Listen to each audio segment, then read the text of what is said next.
that this is why, again, an AI is never going to fully understand this because it's a human thing. It's not a robot thing. It's a human thing. The storytelling of building brand equity on the front end can solve your crisis when it pops up months in advance. But if you never tell the story, if you never build the brand equity, you can't do it when Donald Trump says, hey, it's time to go back to the old logo.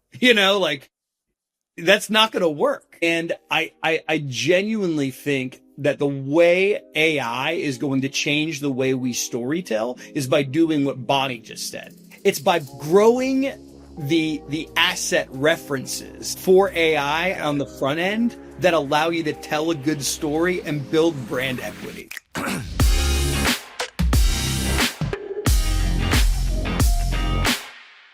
What's up? My name is Brian Athey. Welcome to the Push AI podcast. I've got Phil Vangelakos, our managing partner at Push Digital Group, with us today, along with Bonnie Hansley, our VP of production. We talked for 2 minutes and Phil says, push record, because you were in the middle of stuff. What is happening in the last 2 months? What is the state of everything? One of the things I've been thinking about as it relates to AI, and I'm just shooting off the cuff here, is that you can't offload to AI as easily as you think it is. And you can't offload to a human at all the experiential things in your brain, which means you still got to do stuff. You still got to work. At 42 years old, I'm coming to grips with that. It's like a couple hundred years ago, Brian, we'd be dead. Then we're just dropping dead at this age. By 30. Right. And now we just got to keep going. And maybe that's why we need AI, is because barring, stents keeping us awake and drinking creatine all day and all the health benefits of the 21st century, we would have just died. And that's what AI is here for. I heard it was all just a bubble, though. I heard we launched Push AI, and in the time that we've taken off since this podcast, with everything else that's changing, along with that, AI was just a fad. It's just a bubble. Companies are closing their doors. There's nothing to see here with AI, right? Well, the job market would tell you that that's different. There's been more layoffs worldwide in the last 3 months than ever before. We only added 54,000 jobs to the economy last month. I think all of that is actually AI created.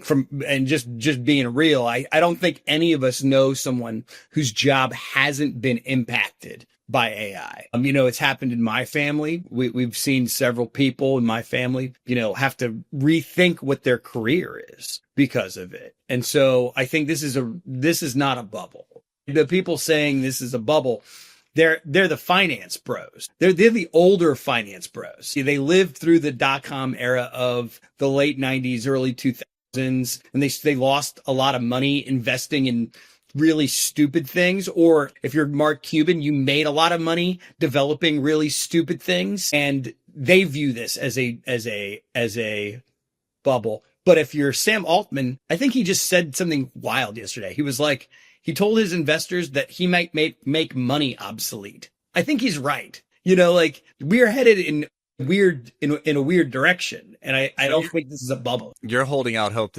not hope. I don't think that might be the right word for it, but you're still following the thread that AI is a developing story. I wanted to ask you about that, Bonnie. You brought it up curiously when we were kind of prepping for the show. What is the story that you hear about AI, and where do you think it's going? I think when you hear the term bubble and the bubble burst or whatever, I think that there hasn't been as many flashy generative AI releases as there were 6 months ago, where there was a new thing every single day that was super big. But what we are seeing is the tools that were released, in some cases they were premature, in my experience, have just been starting to get more dialed in, so you can get better results from them. And that's kind of my sense on it. But I have noticed that there's more layoffs in these at tech industries, and that could be more entry level jobs. Well, what do you see at Push? Are all the things that we started to implement, did they actually gain traction? This has been a pretty concerted effort over the course of the last 6 or 7 months. Has everybody just passed by the AI tools and they've gone back to normal, or are you seeing systemic change? No, all 3 of my teams use AI pretty much every single day. It's cool because it's changing a lot of our processes, like not overnight, but bit by bit. Most recently, we usually, like for wireframes, which is like when you're designing a website, you lay out the content in different areas. Most recently, like we've been using, you kind of just prompt an AI prompter and it spits out a basically designed website. And then you can take that and then just like put your artistic creative spin on it. But we've been using like vibe coding for wireframes, which is kind of a crazy thing.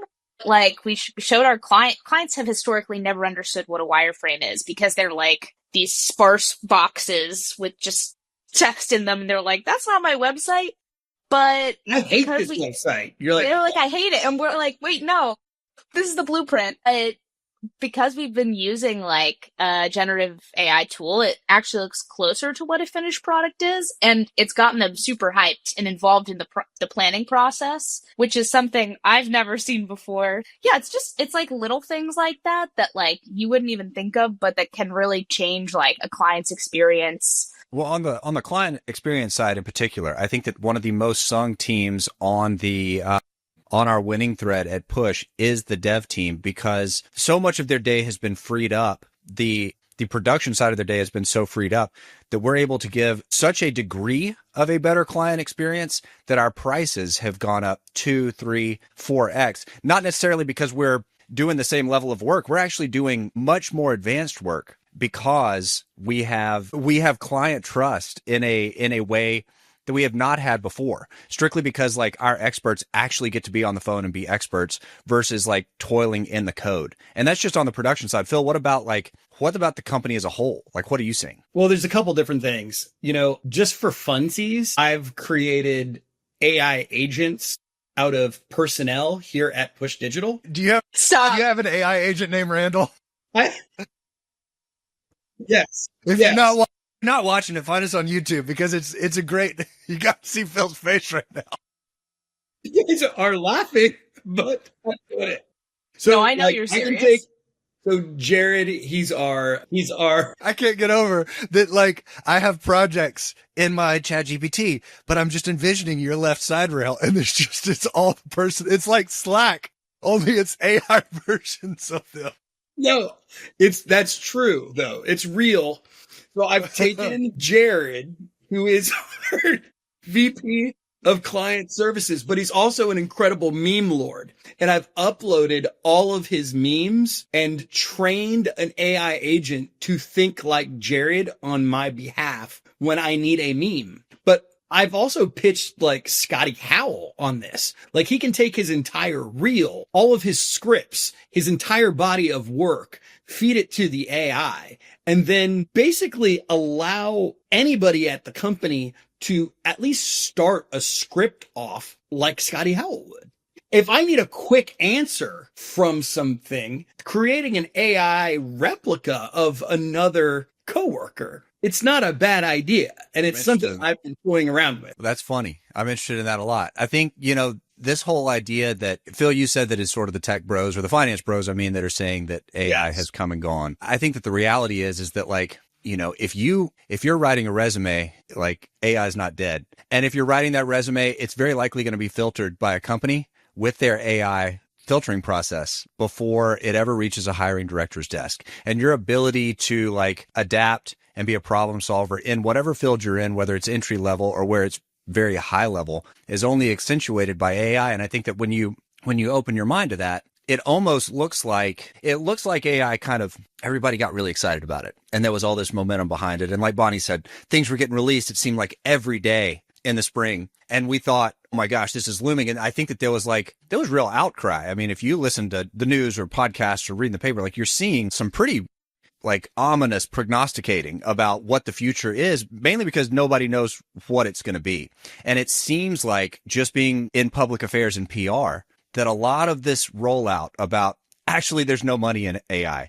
Actually, AI is not effective and not going to replace anybody. Actually, AI is making people crazy. Actually, people are falling in love with AI. Maybe this AI, it's like, you can see all the distraction tactics that we see in politics happening around AI as folks. I mean, tell Peter Thiel and Palantir that AI is just a fad. Like, tell him that. Tell Elon. Creating the Antichrist.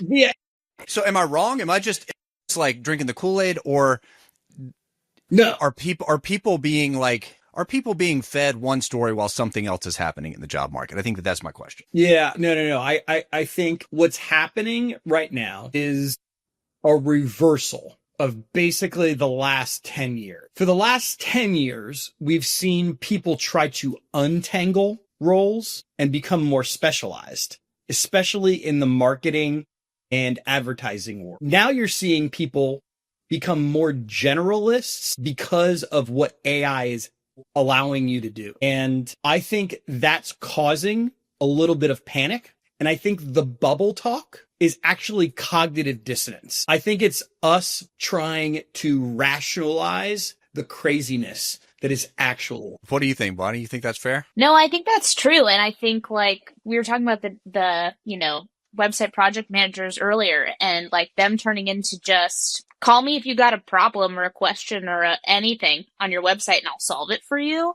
I think that's like sort of what our position is turning into. It's just like on call, we can do anything you need. Problem Let me solvers. give you some examples. If you were at a small or mid-level agency and you were the finance guy who ran QuickBooks, and because of AI, things have gotten so easy that now they also want you to do HR and run payroll. You're making some cognitive sort of like schemas about what AI has done to your workload, because it's not on balance, right? Like you are doing less work, but you have now more responsibilities. And so how does one react to that when life has been going in a certain direction for 10 years? Well, and I think that is what we're seeing en masse with the bubble talk of AI. And so I think reaction is only going to slow down adoption, and adoption is one of the things that like this is what this podcast is all about, is about having the conversations of doing our like passion project, which is building the agency of the future. That's right. With it, I mean, I literally made a list, my little intro about all the things that have happened like just last week. Like, what have you seen? How is this going to apply, I think, to public affairs, corporate affairs, and politics 2 months ago versus now? What has changed? I love this question. Here's what I've noticed in the last 2 months as it relates to AI. We are now finding out what AI cannot do. And the exuberance of AI, while it's going to be the future and it's going to be able to do a lot, and we all may be out of a job, 10 years from now. It's not the bubble that everybody's talking about, but it's it doesn't have the human ability to read between the lines. For instance, I had to I had to review an RFP. Obviously, people are answering all different types of questions and using AI to create all different types of content. We would be liars if we were like, oh no, every single proposal is human written at Push Digital Group. No, we actually want our staff to use AI because we want to be more efficient. We want to create more product. But when it answering an RFP, what it doesn't have is the understanding of what the requester or the they really mean client, what they really want to hear when they ask what they really are looking for in that question. It's spitting out exactly the right answer, but it's the complete wrong answer. And only a human with 20 years of experience in the industry and who has done hundreds of campaigns really understands the question. And so we are entering a phase of AI adoption where we are now more keen on what AI isn't good at. And I think those are the things that people need to hang their hat on. Those are the things that go, you know what? AI is never going to replace me because they weren't on the Herschel Walker 2022 campaign and don't know dick squat about having a really horrible candidate. That's the type of stuff where AI is never going to be able to replace a Phil Vangelakis. Now, it's going to help me out, because I'm gonna make a Bonnie AI and I'm gonna make a Brian AI. I'm gonna run the fucking company. But how handsome is that Brian AI? You just tell me. The Brian AI is the best looking AI. It's a good looking AI, Eddie. Bonnie, what about so actual communications practices, content production practices? Like, what are we going to see in midterm elections and maybe we'll just say midterm elections, because I feel like beyond that is like, let's hold some powder, but let's also like, let's not get too far on the prediction. Like what are clients expecting versus what do they actually need us to produce for them? And how are we adjusting our processes to educate them on that, produce for that? Yeah, I think the best way to get the best outputs is for a client to trust you. And I also think that is earned, not given. Mm-hmm. And when we've earned it, we can run with our creativity and ideas and make the coolest stuff. And AI just helps us amplify that. And then when we're not, you're in like a battle of getting to a yes. So like the intake process, actually where we are now in the cycle, is the most important in my book, because we're building out the logo, we're building out the brand set, we're building out the website, the foundational launch video. It's all these things that if we nail correctly, if we intake properly, if we nail on the first try, like clients are more likely to trust us through the whole season. And they all become asset references for the AI moving forward. And so not only have we gained the trust of the client, but now we're able to move fast and good on their behalf using AI. There's this thing that I say that's like, if you don't design it, you leave it to chance.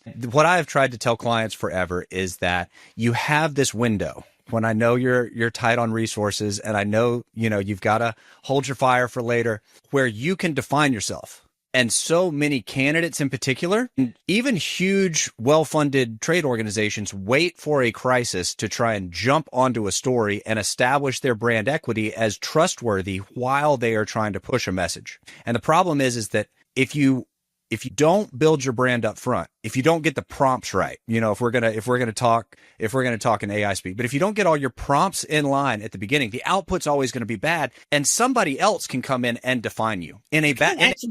You can't do the two things at the same time. You can't. Those two things they're impossible to do. Do you know that the best way, when somebody starts calling you a liar or a warmonger or an elitist or whatever it is, whatever the attack is on you, the best way to fight against that is for when people see it, they already know, no, I know that guy. He's not that. You cannot build brand equity and solve a crisis concurrently. It is impossible. Do political clients know that yet? Do our clients know that yet? No, they don't. They need to hear that. I feel like they need to hear that more than anything. Dude, I say it all the time. That this is why, again, an AI is never going to fully understand this because it's a human thing. It's not a robot thing. It's a human thing. The storytelling of building brand equity on the front end can solve your crisis when it pops up months in advance. But if you never tell the story, if you never build the brand equity, you can't do it when Donald Trump says, hey, it's time to go back to the old logo. That's not going to work. And I genuinely think that the way AI is going to change the way we storytell is by doing what Bonnie just said. It's by growing the asset references for AI on the front end that allow you to tell a good story and build brand equity. I 100% believe that. And I think that, too oftentimes candidates in particular who are pretty resource strapped come across as like a startup founder who's like full of piss and vinegar. They're super excited, but like a lot of people call me because they have a t-shirt idea and they want to sell t-shirts. And this is like the story of my life. And most people believe, and our clients included, is that if you've got a good idea and you launch it tomorrow, you're going to sell 100 t-shirts. And what they don't understand is that like those success stories that you see in your Instagram feed or the companies you look up, they've been selling that t-shirt for months or years or time compounded. They have been working on this forever. And the idea, particularly of a candidate that is not an incumbent, this is what makes incumbency such a strength. A candidate who is an unknown, the idea that they're just going to be able to jump in and start arguing with somebody and win a debate when they're arguing against a force of nature or a establishment or another candidate that's got more brand equity, like you have to define yourself, where it takes one punch from that candidate that is already trusted saying, you can't trust this guy. It takes that one punch to knock you down and you can't get back up from it. So this is the moment, everybody. We are ready to start telling your story. Do not wait. Well, don't wait. And also there's limitations to outsourcing who you are as a human to AI. I'm not going to name names, but I've noticed there is a member of Congress that runs their tweets through an AI agent. Forgets to take out the M dashes. No, it's not. If it was just that, it wouldn't be a problem. But what this is doing is it's causing this individual to miss human elements of news stories and insert themselves, because clearly the AI has been trained to position this person in the best light. Sycophancy, yeah. Yeah, but it's that person to look like just a miserable human. So there's a school shooting and this person decides to make themselves the hero of the school shooting. And you're like, no, man, this is time just to be with the victims, you know, but the AI has no context for that. The AI has no idea how to deal with that. And I think that's going to be a problem for a lot of people, because they're literally taking all of that cognitive load of like the pressure of crafting a human tweet, which is not that big a deal. Dude, just write